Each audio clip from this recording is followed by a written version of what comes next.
Hi All-Stars, it's Mrs. Latham. Okay, so we're going to read, I believe this is chapter 6 from Roald Dahl's The Witches. And this is the one where it will get really interesting. I get really loud and I read the part of one of the witches with flourish. So I hope you enjoy it. Chapter 6, The Meeting. Now that the manager had gone, I was not particularly alarmed. What better than to be imprisoned in a room full of these splendid ladies? If I ever got talking to them, I might even suggest that they come and do a bit of cruelty to children preventing at my school. We could certainly use them there. In they came, talking their heads off. They began milling around and choosing their seats, and there was a whole lot of stuff like, "Come and sit next to me, Millie dear," and "Oh, hello, Beatrice. I haven't seen you since the last meeting. What an adorable dress you have on." I decided to stay where I was and let them get on with their meeting while I got on with my mouse training. But I watched them for a while longer through the crack in the screen, waiting for them to settle down. How many were there? I guessed about 200. The back rows filled at first. They all seemed to want to sit as far back from the platform as possible. There was a lady wearing a tiny green hat in the middle of the back row who kept scratching at the nape of her neck. She couldn't leave it alone. It fascinated me the way her fingers kept scratching away at the hair on the back of her neck. Had she known somebody was watching her from behind, I'm sure she would have been embarrassed. I wondered if she had dandruff. All of a sudden, I noticed that the lady next to her was doing the same thing. And the next one, and the next.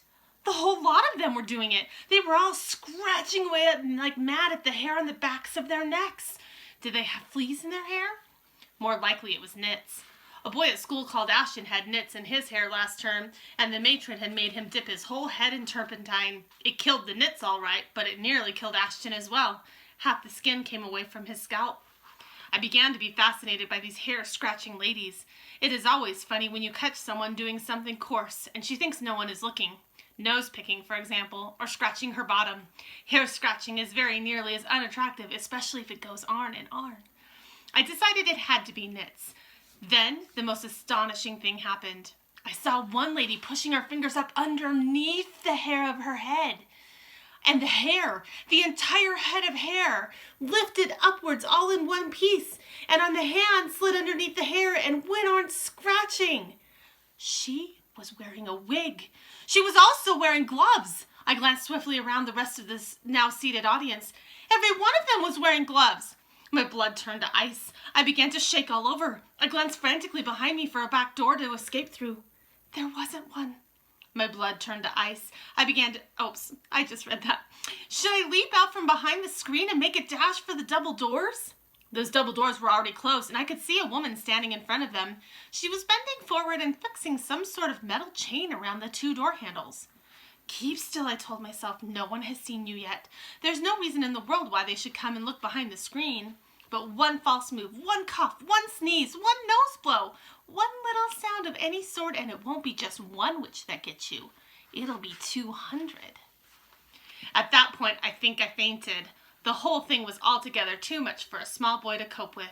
But I don't believe I was out for more than a few seconds, and when I came to, I was lying on the carpet, and it was still, thank heavens, behind the screen. There was absolute silence all around me. Rather shakily, I got to my knees and peered once again through the crack of the screen. And that's just such a short chapter that I'm going to go ahead and read the next one. Frizzled like a fritter. All the women, or rather the witches, were now sitting motionless in their chairs and staring as though hypnotized at somebody who had suddenly appeared on the platform. That somebody was another woman. The first thing I noticed about this woman was her size. She was tiny, probably no more than 4.5 feet tall. She looked quite young, I guessed about 25 or 6, and she was very pretty. She had on a rather stylish long black dress that reached right to the ground, and she wore black gloves that came up to her elbows. Unlike the others, she wasn't wearing a hat. She didn't look to me like a witch at all, but she couldn't possibly not be one. Otherwise, what on earth was she doing up there and on that platform? And why, for heaven's sakes, were all the other witches gazing at her with such a mixture of adoration, awe, and fear? Very slowly, the young lady on the platform raised her hands to her face. I saw her gloved fingers unhooking something behind her ears, and then she caught hold of her cheeks and lifted her face clean away. The whole of that pretty face came away in her hands. It was a mask. As she took off the mask, she turned sideways and placed it carefully upon a small table nearby. And when she turned round again and faced us, I very nearly screamed out loud. That face of hers was the most frightful and frightening thing I have ever seen. Just looking at it gave me the shakes all over. It was so crumpled and wizened, so shrunken and shriveled, it looked as though it had been pickled in vinegar. It was a fearsome and ghastly sight. There was something terribly wrong with it, something foul and putrid and decayed. It seemed quite literally to be rotting away at the edges. And in the middle of the face, around the mouth and cheeks, I could see the skin all cankered and worm-eaten, as though maggots were working away in there. There are times when something is so frightful you become mesmerized by it and you can't look away. I was like that now. I was transfixed. I was numbed. I was magnetized by the sheer horror of this woman's features. But there was more to it than that. There was a look of serpents in her eyes as they flashed around the audience. I knew immediately, of course, that this was none other than the Grand High Witch herself. I knew also why she had worn a mask. She could have never moved around in public, let alone book a hotel with her real face. Everyone who saw her would have run away screaming. "The doors!" shouted the Grand High Witch in a voice that filled the room and bounced around the walls. "Are they chained and bolted?" "The doors are chained and bolted, your grandness," answered a voice in the audience. The brilliant snake's eyes that were set so deep in that dreadful, rotting, worm-eaten face glared unblinkingly at the witches who sat facing her. "You may remove your gloves," she shouted. Her voice, I noticed, had the same hard metallic quality as the voice of the witch I had met under the conker tree, only it was far louder and much, much harsher. It rasped, it grated, it snarled, it scraped, it shrieked, and it growled. Everyone in the room was peeling off her gloves. I was watching the hands of those in the back row. I wanted very much to see what their fingers looked like and whether my grandmother had been right. Ah, yes, I could see several of them now. I could see the brown claws curving over the tips of their fingers. They were about 2 inches long, those claws, and sharp at the ends. "You may remove your shoes," barked the Grand High Witch. I heard a sigh of relief going up from all the witches in the room as they kicked off their narrow, high-heeled shoes. And then I got a glimpse under the chairs of several pairs of stockinged feet, square and completely toeless. Revolting they were, as though the toes had been sliced away from the feet with a carving knife. "You may remove your wigs," snarled the Grand High Witch. She had a peculiar way of speaking. There was some sort of a foreign accent there, something harsh and guttural, and she seemed to have trouble pronouncing the letter W. As well as that, she did something funny with the letter R. She would roll it around and around in her mouth like a piece of hot pork crackling before spitting it out. "Remove your wigs and get some fresh air into your spotty scalps," she shouted, and another sigh of relief arose from the audience as the hands went up to their heads and all the wigs with the hats still on them were lifted away. There now appeared in front of me row upon row of bald female heads, a sea of naked scalps, every one of them red and itchy looking from being rubbed by the linings of the wigs. I simply cannot tell you how awful they were, and somehow the whole sight was made more grotesque because underneath those frightful scabby bald heads, the bodies were dressed in fashionable and rather pretty clothes. It was monstrous. It was unnatural. Oh, heavens, I thought, oh, help. Oh, Lord, have mercy on me. These foul, bald-headed females are child killers, every one of them, and here I am imprisoned in the same room, and I can't escape. At that point, a new and doubly horrifying thought struck me. My grandmother had said with her special nose holes, they could smell out a child on a pitch-black night from right across the other side of the road. Up to now, my grandmother had been right every time. It seemed a certainty, therefore, that one of the witches in the back row was going to sniff me out at any moment, and then the yell of "Dogs' droppings" would go up all over the room, and I would be cornered like a rat. I knelt on the carpet behind the screen, hardly daring to breathe. Then suddenly I remembered another important thing my grandmother had told me. The dirtier you are, she had said, the harder it is for a witch to smell you out. How long had it been since I'd had a bath? Not for ages. I had my own room in the hotel, and my grandmother had never bothered with silly things like that. Come to think of it, I don't believe I'd had a bath since we arrived. When had I last washed my hands or my face?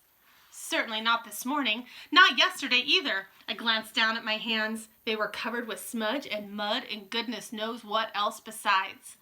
So perhaps I had a chance after all. The stink waves couldn't possibly get out through all that dirt. "Witches of England!" shouted the Grand High Witch. She herself, I noticed, had not taken off either her wig or her gloves or her shoes. "Witches of England!" she yelled. The audience stirred uneasily and sat up a little straighter in their chairs. "Miserable witches!" she yelled. "Useless, lazy witches! Feeble, thribbling witches! You are a heap of idle, good-for-nothing verms!" A shudder went through the audience. The Grand High Witch was clearly in an ugly mood, and they knew it. I had a feeling that something awful was going to happen soon. "I am having my breakfast this morning," cried the Grand High Witch, "and I am looking out the window at the beach, and what am I seeing? I am seeing a revolting sight. I am seeing hundreds, I am seeing thousands of rotten, repulsive little children playing on the sand. It is putting me right off my food. Why have you not got rid of them?" she screamed. "Why have you not rubbed them out, these filthy, smelly children?" With each word she spoke, flecks of pale blue phlegm shot from her mouth like little bullets. "I am asking you why!" she screamed. Nobody answered her question. "Children smell!" she screamed. "They stink out the world! We do not want these children around here!" The bald heads in the audiences all nodded vigorously. "One child a week is no good for me," the Grand High Witch cried out. "Is that the best you can do?" "We will do better," murmured the audience. "We will do much better." "Better is no good either," shrieked the Grand High Witch. "I demand maximum results. So here are my orders. My orders are that every single child in this country shall be rubbed out, squashed, skivverted, skivittered, and frittered before I come here again in 1 year's time. Do I make myself clear?" A great gasp went up from the audience. I saw the witches all looking at one another with deeply troubled expressions, and I heard one witch at the end of the front row saying aloud, "All of them? We can't possibly wipe out all of them." The Grand High Witch whipped around as though someone had stuck a skewer into her bottom. "Who said that?" she snapped. "Who dares to argue with me? It was you, was it not?" She pointed a gloved finger as sharp as a needle at the witch who had spoken. "I didn't mean it, your grandness," the witch cried out. "I didn't mean to argue. I was just talking to myself." "You dared to argue with me?" screamed the Grand High Witch. "I was just talking to myself," cried the wretched witch. "I swear it, your grandness." She began to shake with fear. The Grand High Witch took a quick step forward, and when she spoke again, it was in a voice that made my blood run cold. "A stupid witch who answers back must burn until her bones are black," she screamed. "No, no," begged the witch in the front row, the Grand High Witch on. "A foolish witch without a brain must sizzle in the fiery flame." "Save me," cried the wretched witch in front row. The Grand High Witch took no notice of her. She spoke again. "An idiotic witch like you must roast upon the barbecue." "Forgive me, oh your grandness," cried the miserable culprit. "I didn't mean it." But the Grand High Witch continued with her terrible recital. "A witch who dares to say I'm wrong will not be with us very long." A moment later, a stream of sparks that looked like tiny white-hot metal filings came shooting out of the Grand High Witch's eyes and flew straight towards the one who had dared to speak. I saw the sparks striking against her and burrowing into her, and she screamed a horrible howling scream, and a puff of smoke rose up around her. A smell of burning meat filled the room. Nobody moved. Like me, they were all watching the smoke, and when it had cleared away, the chair was empty. I caught a glimpse of something wispy white like a little cloud fluttering upwards and disappearing out of the window. A great sigh rose up from the audience. The Grand High Witch glared around the room. "I hope nobody else is going to make me cross today," she remarked. There was a deathly silence. "Frizzled like a fritter," said the Grand High Witch, "cooked like a carrot. You will never see her again. Now we can get down to business." So that was those 2 chapters. Tomorrow we'll read Formula 86 Delayed Action Mouse Maker. I really hope you enjoy my witch's voice. It's so much fun to read the part of this witch. I hope you can get a book of the witches and practice, because the way he writes this, it's just so easy to get into the character and to read it with the grumbling and growling and just harsh voice. I hope you enjoyed it. I will see you tomorrow, and I will read you the next chapter. Bye. Keep reading.